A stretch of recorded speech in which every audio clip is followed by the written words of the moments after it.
Merci Madame le Président, merci Messieurs les coordinateurs pour votre présentation. Moi j'ai quelques questions très simples.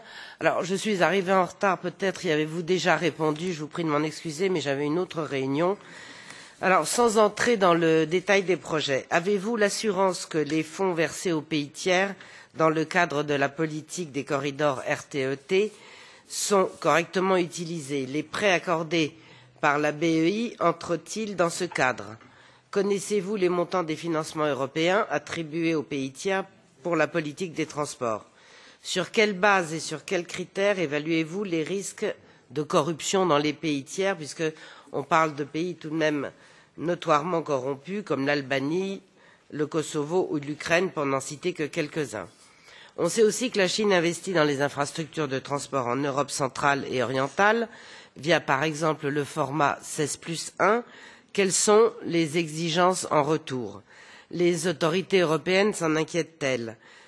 Quel type de coopération justement existe-t-il entre la Chine et la Commission dans ce domaine? Un autre point me chagrine et je profite de votre présence, Monsieur le coordinateur Brinkhorst, puisque vous êtes responsable du corridor méditerranéen, pour l'évoquer. Je crois que vous en avez déjà parlé, mais enfin, je voudrais quand même vous poser quelques questions, puisque c'est effectivement la liaison Lyon-Turin.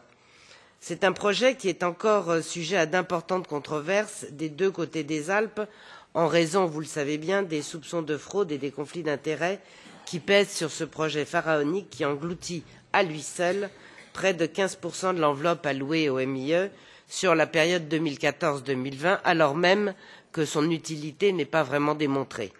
Je rappelle quand même que notre groupe Front National dénonce cette absurdité dogmatique depuis le début, au contraire d'ailleurs des Verts français, lesquels avaient commencé, j'ai leur vote là, par voter en faveur, mais tant mieux si les collègues italiens leur avaient dessillé les yeux. Monsieur le coordinateur, les contribuables attendent de vous, je pense, des explications quant à ce gaspillage d'argent public.